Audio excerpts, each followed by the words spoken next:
하나님의 축복을 이루는 비결입니다. 오늘 그 제목을 가지고 함께 말씀을 나눌 때 하나님의 그 은혜가 임하시기를 바라고요.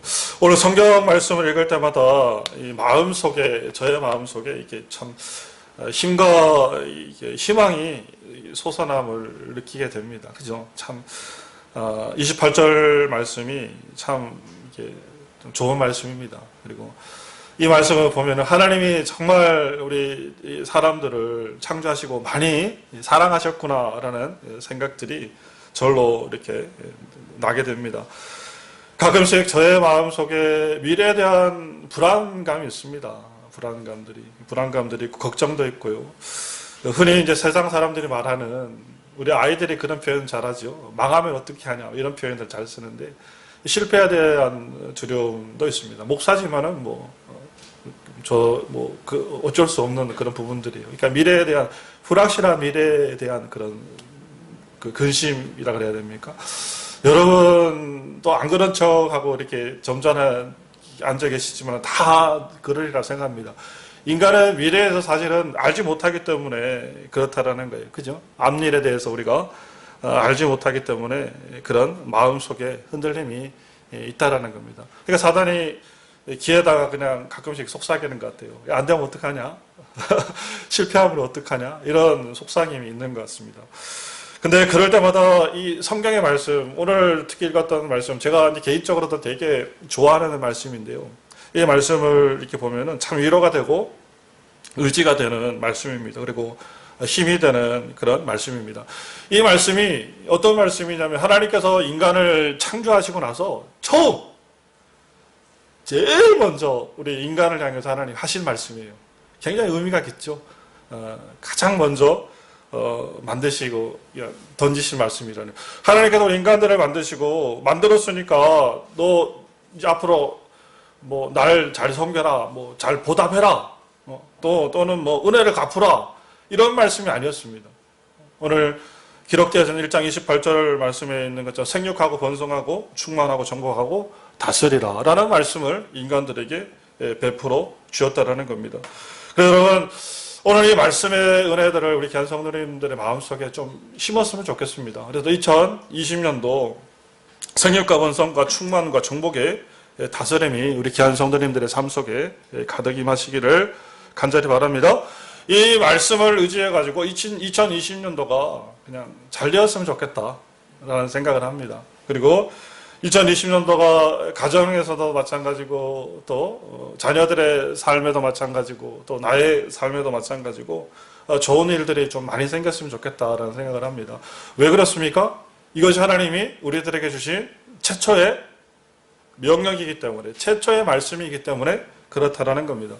그러니까 웬만큼 말하면은 정상적인 삶의 범위에서만 우리가 살아간다 그러면은 틀림없이 하나님이 이 최초로 우리들에게 하신 이 축복의 말씀을 우리가 받을 수가 있다라는 거예요. 그렇죠? 하늘에 먹구름이 걷어지면은 태양이 비치는 겁니다. 그리고 간에 이물질이 사라지게 되어지면은 원활한 간에, 그 수도 간이든 어떤 간이든 원활한 소통이 이루어진다라는 거예요. 그렇죠? 이게 하나님의 뜻이라는 겁니다. 그래서 우리가 우리의 삶 속에서 주어지는 그런 먹구름들 또는 그런 이물질들을 좀 잘 제거해낼 수 있는 그런 은혜가 있으시기 바라요. 그래서 하나님께서 이 말씀을 1장 28절 말씀을 통해서 우리들에게 주시고 나서 그 이후 2장부터 이제 쭉 4장의 말씀까지 쭉 기록하고 있는 말씀의 내용들이 이물질을 어떻게 제거할 것이냐, 우리가 이물질 낀 인생을 어떻게 하면 살아가지 않을 것이냐, 하늘에 있는 먹장 구름을 어떻게 하면 걷어낼 것인가에 대한 사례들을 하나님께서 2장 이후 4장 말씀까지 우리들에게 주고 있다라는 거예요. 그래서 그것들을 제거하면은, 하늘에 먹구름 제거하면은 태양이 비친다. 아멘. 그리고 간에 호수에 끼어있는 이물질을 제거하면은 소통이 원활하게 이루어진다. 아멘이죠. 하나님께서 창세기 1장 28절 통해서 우리들에게 무엇을 주셨다? 복을 주셨다. 그거는 사실이라는 거예요. 그러니까 그것들을, 우리 안에 있는 그런 흔적들을 제거하면은 하나님의 무엇을 받을 수 있다? 은혜의 복을 받을 수 있다라는 거예요. 그래서 여러분, 그래서 2028년도, 2020년도에 그런 은혜의 복들을 받을 수 있는 은혜의 축복이 있으시기 바랍니다. 먼저 우리가 창세기 2장 16절로 17절 말씀 속에 기록되어져 있는 말씀이 있습니다. 무엇을 먹지 말라라고 우리가 정의할 수 있습니까? 선악과를 먹지 말라. 따라해 봅시다. 선악과를 먹지 말라. 하나님께 허락하신 것은 뭐예요? 무엇을 하나님께 허락하셨습니까? 생명나무 먹으래요. 생명나무. 그쵸? 근데 사람이 아담과 하와가 무엇을 따먹었습니까? 선악과를 따먹었다라는 거예요. 창세기 여러분 2장에 기록되어져 있는 과거의 사실이 아닙니다. 지금도 이 말씀은 유효한 거예요. 우리가 살려면은 무엇을 먹어야 되는 거예요? 생명나무를 먹어야 되는 거예요. 아멘? 선악과 따먹으면 죽는 결과가 나타납니다. 그러면 생명나무라는 것은 뭐예요? 생명나무는 하나님의 말씀이에요. 뭐 당연하죠. 하나님의 말씀을 우리가 먹고 하나님의 말씀을 순종하면은 살게 되어지고, 선악과 따먹고 자꾸 우리의 마음속에 판단이 들어서고 자의식이 들어서고 그 다음에 정죄가 들어서고 비난이 들어서고, 그죠? 선과 악이라는 건 구별되어진다라는 의미입니다. 의미. 그러니까 그런 자꾸 구별의 삶을 세상 가운데 여러분 하게 되어지면은 우리가 어떻게 되어진다? 죽게 되어진다라는 겁니다. 창세기 2장 25절 말씀으로 아담과 하와가 선악과 따먹고 어떻게 되었다라는 말씀입니까? 잘 살게 되었습니까? 아닙니다. 아담과 하와가 창세기 2장 25절 말씀 속에 기록되어진 선악과를 따먹는 순간에 눈이 밝아졌다라고 표현을 하고 있어요. 눈이 밝아졌다라는 이야기는 안 보이던 것이 보인다라는 겁니다. 사람의 자꾸 뭐가 보이는 거예요? 단점이 보이기 시작하고 허물이 보이기 시작하고 자꾸 그 사람의 가실이 보이기 시작한다라는 겁니다. 가정 안에서 한번 해보십시오. 우리 아들이 있는데 아들의 좋은 점을 봐야 되는데 자꾸 뭐가 보이는 거예요? 단점이 보이는 거예요. 한 서너 번만 지적해 보십시오. 아니 가출하지. 안 사. 가출한다니까요. 남자들은 더 무서운 결과가 가정 안에서 일어나는 거예요. 부인을 향해서 자꾸 지적해봐요. 당신 뭐 그러면은 찬밥도 없습니다. 찬밥, 국물도 없습니다. 그래서 이 선악과를 따먹게 되어지는 결과로 아담과 하와가 어떻게 죽게 되어지는, 여러분 그 선악이라는 것은 판단이라는 거예요. 자의적인 판단, 그리고 잣대라는 거예요. 재단이라는 거예요. 판단과 잣대는 가질 수 있는 분은 누구밖에 없다? 하나님밖에 없다. 따라해 봅시다. 하나님밖에 없다. 하나님만이 이 세상을 뭐 할 수 있다? 판단할 수 있다라는 거예요. 그죠? 하나님만이 이 세상을 만드신 분이기 때문에 하나님만이 이 세상을 재단할 수 있다라는 겁니다. 우리는 그저 뭐예요? 주어진 대로 우리의 삶 가운데 최선을 다해 살아가는 것, 그것이 우리의 사명이라는 겁니다. 이 말씀은 이러니 뭐 할 수 없고, 저 말씀은 저러니 내 말씀이 아니라 누구의 말씀이고? 우리 김 집사의 말씀이고, 자꾸 판단해 보십시오. 절대로 하나님의 교회에서 은혜를 우리가 받을 수가 없다라는 거예요. 누가복음 6장 47절에 좋은 말씀이 기록되어 있죠. 비판하지 말래요. 그러면 너희가 비판을 받지 아니할 것이고 정죄하지 말래요. 그러면 너희가 정죄를 받지 아니할 것이라는 거예요. 그렇죠? 용서하랍니다. 용서. 그러면 너희가 용서를 받을 것이요. 할렐루야. 하나님께 우리들에게 분명히 말씀하고 있는 그 비판의 자리 가운데, 정죄 자리 가운데, 다시 말해서 선악과를 따먹는 그 결과의 자리 가운데 우리가 앉지 않으시기를 간절히 바랍니다. 주중에 어떤 그냥 많이 친하지 않는데 아시는 분이 전화가 왔어요. 다른 교회 이제 전도사님이신데 전화가 와가지고, 그다지 뭐 친분이 있는 분이 아니신데 전화가 왔습니다. 전도사님이 전화가 와가지고 이제 통화를 하는데 갑자기 이제 뭘 하나 질문을 해요. 아니, 대통령에 대해서 어떻게 생각하십니까? 그러더라고요. 대통령에 대해서 어떻게 생각하시냐 그래요. 아니, 갑자기 당황했죠. 뜬금없는 얘기를 하니까 갑자기 뭐 이렇게 평소에 뭐 친분이 있는 분도 아니고 갑자기 전화해가지고 대통령에 대해서 어떻게 생각하시냐 그러니까 가만히 생각하면 이상해요. 그래서 아니, 전사님이 제가 어떻게 생각하시는지가 왜 궁금하시죠? 라고 제가 이렇게 반문을 드렸어요. 맞잖아요. 제가 그 교회 담임 목사도 아니고 뭐 전혀 관계가 없는데 왜 대통령에 대해서 어떻게 생각하냐라고 얘기한다라는 것이. 근데 여러분, 질문에 의도가 다분하지 않습니까? 현 정부를 좀 비판하고 심판하기 위해서 전화를 한 겁니다. 근데 여러분 절대 오해는 하지 마십시오. 저는 정치에 대해서 사실 뭐 우리 몇 번 말씀드렸지만은 별로 이렇게 관심이 없습니다. 근데 이 정치에 대해서 관심 없다라는 이야기를 또 그것도 오해하시면 안 돼요. 정치적 행태에 대해서 저는 관심이 없어요. 이 나라에 대해서는 관심이 많은 사람입니다. 대한민국의 국민으로서 이 나라에 관심이 없으면 어떡합니까? 그죠? 이 백성들에 대해서 우리 살아가는 삶에 대해서 관심이 없으면 어떡합니까? 근데 정치적 행태에 대해서는 제가 사실은 정말 이렇게 별로 관심이 없습니다. 그래서 나라를 위해서, 이 백성을 위해서 그냥 묵묵히 삶의 자리에서 기도하는 목회자이지, 뭐, 이러쿵 저러쿵 이렇게 판단하고 싶지는 않아요. 왜 그러냐면은, 이쪽 끝에 있는 사람은 이쪽 끝에 있는 대로 그 사람은 이 나라를 사랑하면서 최선을 다하는 거예요. 저는 그렇게 생각합니다. 또, 저쪽 끝에 있는 사람은 저쪽 끝에서 이 나라를 사랑하는, 그러니까 사랑의 방식이 다른 거예요, 다른 거. 그러니까 어떤 형태든 간에 여기 있는 사람은 이대로, 저기 있는 사람은 저기대로 사랑하는 거예요. 그죠? 생긴 대로 그냥 나라를 사랑하고 나라를 걱정하면서 그냥 그렇게 가는 겁니다. 우리나라의 정치적인 그런 가정들이 지금까지 그렇게 흘러오지 않았습니까? 근데 문제는 뭐냐면 여기 있는 사람이 저기 있는 사람에 대해서 막 이렇게 또 저기 있는 사람 여기 있는 사람을 안 볼 것처럼 아버지를 죽인 원수도 아니고 뭐 그렇게 할 필요까지 뭐 있습니까? 그죠? 그러니까 각자의 있는 그 자리에서 나라를 생각하고 사랑하고 또 뭐 견제할 부분들에서 견제하고 그렇게 나가는 거예요. 목회자는 목회자로서 마찬가지죠. 저의 자리에 서서 이 나라와 이 백성을 걱정하고 가는 거지. 그죠? 목회자가 뭐 어떡합니까? 뭐 어디 뛰쳐나가가지고 합니까? 목회자의 삶의 자리는 교회인데 교회에서 저 기도하고 그리고 우리 성도님 한 사람 한 사람의 그런 축복과 미래의 삶의 복을 위해서 기도하는 게 여러분 목회자 아닙니까? 저는 그렇게 생각하기 때문에 그 전사님의 말에 대해서 정말 이렇게 그랬습니다. 그래서 제가 뭐 딱히 언급은 안 했습니다. 언급은 안 했지만은 그 말 속에는 이미 정죄와 그런 판단과 그 동의를 구하고 싶은 거예요. 동의를 구해서 어떤 좀 부정적인 부분에 대해서 성도님들에게 좀 뭐 신문을 하나 갖다 드릴 테니까 좀 전달해 줬으면 하는 그런 말씀으로 하시는 것 같습니다. 근데 그러고 싶지는 않았습니다. 그 의미가 이미 선악의 판단 속에서 선악과를 이미 따먹고 있다라는 겁니다. 제가 말씀드렸죠. 선악과 따먹으면은 어떻게 된다? 죽는다. 따라해봅시다. 선악과 먹으면 죽는다. 선악과 먹으면 죽습니다. 판단하지 마십시오. 잘생겼니 못생겼니 잘났니 못났니 하지 마세요. 잘생긴 사람은 잘생긴 대로 못생긴 사람은 못생긴 대로. 그러니까 무슨 그 세상 가요 노래 같네. 잘난 사람 잘난 대로 살고 못난 사람 못난 대로 산다고 무슨 가요 같은데 그렇게 살아가는 겁니다. 나의 자리에서 그냥 최선을 다하십시오.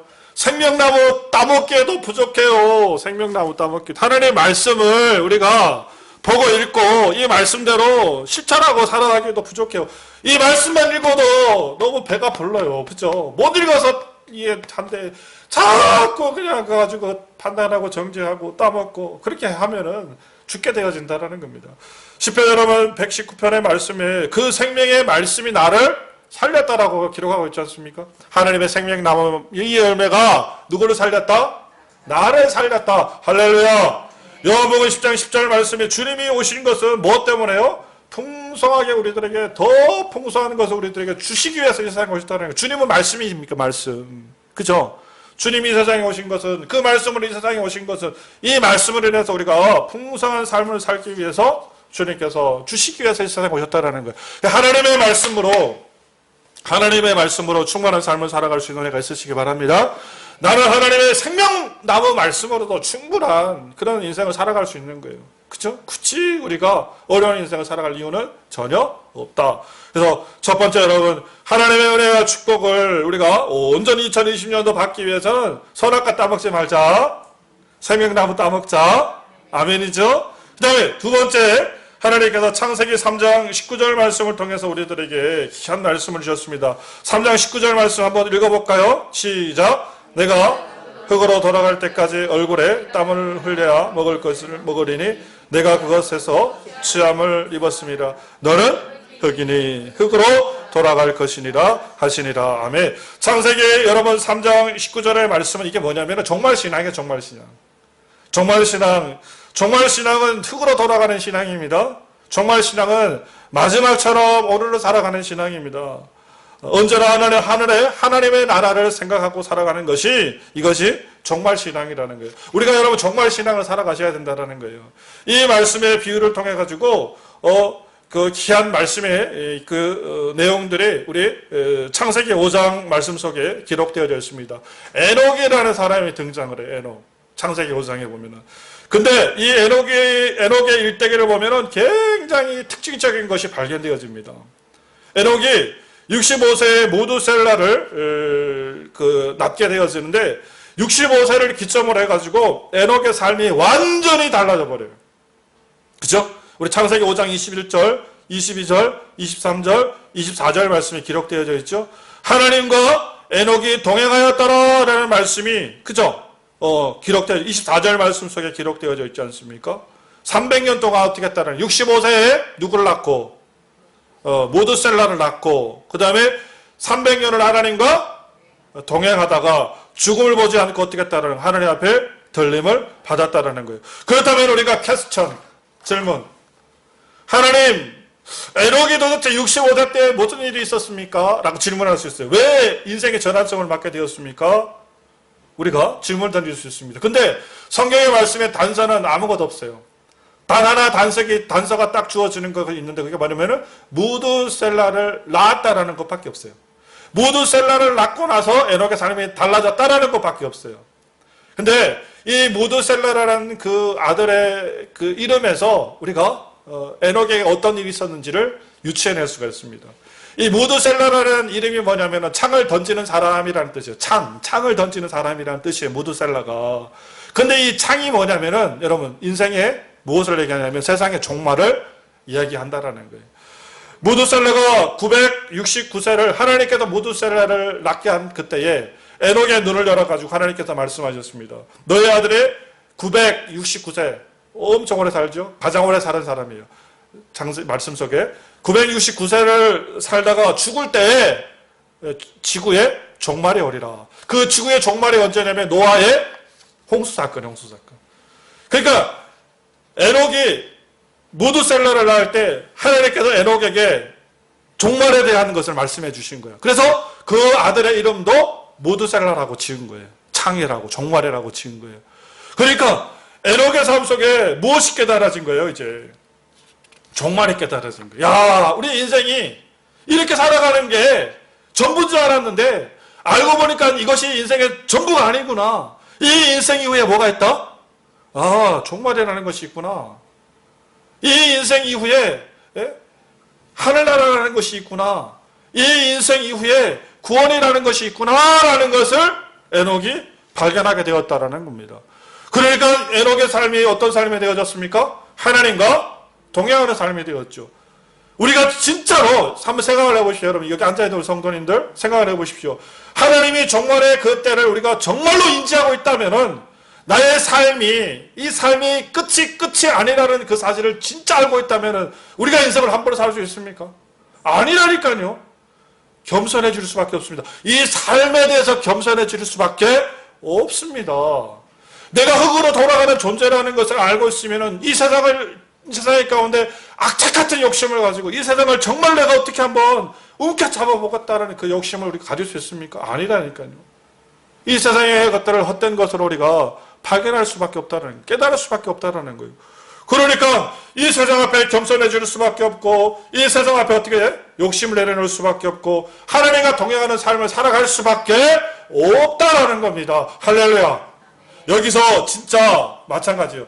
믿음 없는 이 건목사를 하나님께서 하룻밤 1시간만 진짜 데리고 가가지고 천국과 지옥을 확 보여줘가지고 야 건목사 너 봐라 네가 믿음 지금 이렇게 하지 한번 봐라. 하나님께서 한번 뭐 1시간만 진짜 천국과 지옥을 30분씩만 왔다 갔다 하면 보여주면은 정신이 번쩍 들고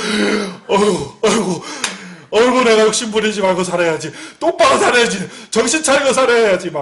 막 정신이 번쩍번쩍 눈에 막 불이 번쩍번쩍 날 거야. 그죠? 이 삶을 에녹이가 살았다라는 거예요. 여러분 하나님께 우리들에게 실질적으로 이거를 보여주지 않지만은 에녹의 삶을 통해 가지고 예화.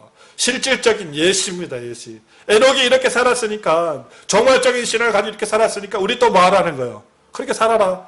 종말적인 인생의 관점을 가지고 이 세상의 것이 그냥 모든 것인 줄 알고 이 세상의 것이 전부인 줄 알고 그렇게 살아가지 마라. 그거는 바보 같은 삶이야. 멍청한 삶이야. 어리석은 삶이야. 너의 육신은 흙으로 돌아가지만은 너의 영혼은 하나님의 생명의 부활로 심판의 부활로 요한복음 우리 5장 29절에 나와 있는 말씀처럼 생명의 부활로 또 심판의 부활로 하나님 앞에 나아갈 존재라는 것을 너가 분명히 깨달아야 해. 하나님께 우리들에게 말씀해주고 있다는 거예요. 아멘. 저번에 이제 여기 앉아서 이제 앞에 앉아서 이제 기도를 쭉 하는데 그 생각이 들더라고요. 앞에 있는 이게 그 화분 꽃이 보이는 거야. 꽃이 보이는데 문득 그 생각이 들더라고요. 꽃이 보이는데 야, 너 꽃은 너 참 행복하구나 이런 생각이 야, 너 참 행복하구나 이런 생각이 드는 거예요. 꽃이 행복하구나라는 생각이 드는 거예요. 여기 있는 꽃이 행복하구나라는 생각이 드는 거예요. 꽃이 종류가 얼마나 많이 있습니까? 어떤 꽃은 전시장에 그죠? 나가가지고 전시장에서 이렇게 자리하고 있는 꽃도 있을 것이고 어떤 꽃은 또 뭐 화려한 네온 사인 불빛 번쩍번쩍이는 화려한 장소에서 사람을 반기는 그런 꽃도 있을 것이고 그죠? 하여튼 다양한 종류의 꽃들이 있을 거 아닙니까? 근데 여기서 다 이렇게 하나님의 예배 얼마나 본질적입니까? 하나님의 교회 와가지고 좀 추워요. 밤에 우리 교회가 추워도 하나님을 향해서 늘 이렇게 그러니까 보니까 야, 너 꽃이 참 행복하구나 그 생각이 드는 거예요. 그러니까 야, 저 꽃이 참 부럽다 이런 생각이 들어요. 그럼 저의 마음속에 나도 뭐처럼 살고 싶다? 예, 꽃처럼 살고 싶다. 하나님의 전에서 하나님의 영광을 올려드리는 저런 삶을 살고 싶다라는 생각이 들더라고. 할렐루야. 우리 성도님 그런 삶을 살아갑시다. 화려하지 않아도 아름답지 않아도 세상 사람들이 나를 주목하지 않아도 하나님만 나를 바라보시면 돼. 내 이 두 팔이 세상을 향해서 박수치지 않아도 하나님을 향해서 박수치면은 이 나의 사역과 사명은 다 감당하는 거예요. 그런 인생이 되었으면 좋겠다라는 생각을 하게 되었습니다. 여러분 그것이 진짜 복이라는 거예요. 아멘. 정말적 신앙을 가지시기 바랍니다. 그럴 때 하나님의 무엇을 받을 수 있다? 은혜의 축복을 하나님의 은혜의 축복을 받을 수가 있다. 이야 오늘도 내 앞에 나와가지고 사랑하는 자녀들이 나를 뭐 해주는구나 예배하는구나 할렐루야 하나님이 얼마나 기뻐하실까요? 하나님이 금빛 찬란한 은혜의 복으로 여러분 위에 다 내려주실 줄 믿습니다. 금빛 찬란한 은혜의 축복을 여러분들에게 쏟아주실 줄 믿습니다. 그리고 이제 마지막 우리 말씀 속에서 우리 창세기 4장 5절 6절 7절 말씀 속에 하나님께서 마지막으로 우리들에게 하나님의 은혜의 축복을 받기 위한 하나의 방법을 얘기해주고 계십니다. 그것이 바로 뭐냐면은 죄를 다스리라는 거예요. 죄를 다스리라. 따라해 봅시다. 죄를 다스리자. 죄를 다스리시기 바랍니다. 창세기 4장 7절 말씀에 뭐라고 기록하고 있습니까? 죄가 우리 앞에 있으면은 죄가 우리를 원하지만 죄를 다스릴 것이라. 할렐루야. 성경의 말씀 속에 죄라는 거 잘 들어보세요. 죄라는 것은 성경의 말씀 속에 죄라는 것은 감염적인 게 아니에요. 죄는 감염적인 어떤 대상이 아니라 사물적 대상이에요. 앞에 있는 것을 자 컵이 있습니다. 우리는 컵을 감염이라고 얘기하잖아요. 감염은 생각이라고 얘기하지 않는다는 거예요. 보이지 않는 것이라고 얘기하지 않는다라는 거예요. 그렇죠? 컵은 사물이에요. 실체예요. 그죠? 제가 지금 컵을 들었습니다. 컵을 놓았습니다. 하나님께서 똑같아.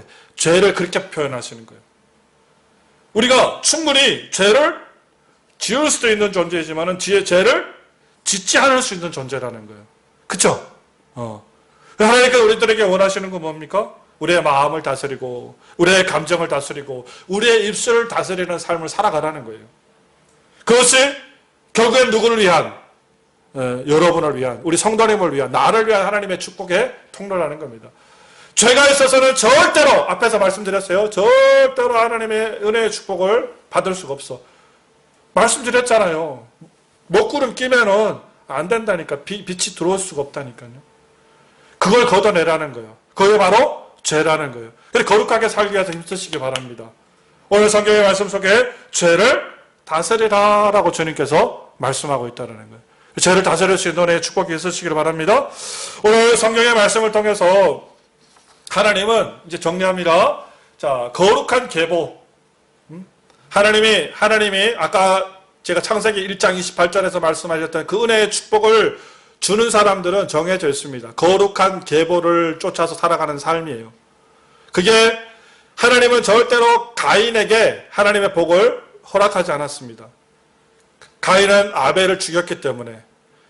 그래서 하나님께서 가인과 아벨과 그 다음에 셋째 아들, 아담의 셋째 아들 셋을 통해 가지고 하나님의 역사를 이뤄나갔어요. 그렇죠?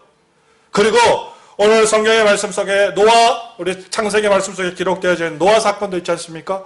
하나님은 타락한 이 세상 가운데 하나님의 은혜의 복을 주시지 않았어요. 이 세상에 복을 주시기 위해서 노아를 새롭게 하나님께서 들어서 세우셨다는 거예요. 그 거룩한 계보의 흐름이 아담으로부터 셋으로부터 누구로? 노아로. 그리고 누구로부터 흘러오는 거예요? 누구에게까지 흘러오는 거예요? 우리 성도님들에게까지 흘러가는 거예요, 지금. 아멘? 그래서 제가 앞에서 말씀드렸던 선악과를 따먹지 않는 것. 그쵸? 그 다음에 두 번째, 우리의 종말적 신앙관을 가지고 살아가는 것. 그 다음에 세 번째, 우리가 죄를 짓지 않는 것, 다스리는 것. 이것이 바로 우리가 거룩한 계보를 이어가는 하나님의 축복의 비결이라는 거예요. 할렐루야. 자, 2020년도 이 결의가 결의가 막 있으셔야 되는데 눈이 막 저처럼 다시 눈을 좀 똑바로 뜨시고 2020년도 하나님 주신 은혜의 복을 내가 틀림없이 뭐하리라? 받으리라. 이런 마음으로 살아가시기 바랍니다. 내가 하나님의 은혜의 복을 받으리라. 그래서 하나님께서 주시는 거룩한 계보의 인생을 살아가며 앞에 있는 이거 볼 때마다 생각하세요? 하나님을 향해서 반짝반짝 빛나는 인생을 살아가리라. 전국의 그 땅, 하나님 예배한 그 나라를 소망하며 살아가리라. 그런 2020년의 삶이 우리 귀한 성도님 생육과 번성과 충만과 정복과 다스림의 은혜가 우리 귀한 성도님의 삶 속에 가득 넘쳐나는 축복이 있으시기를 간절히 바랍니다.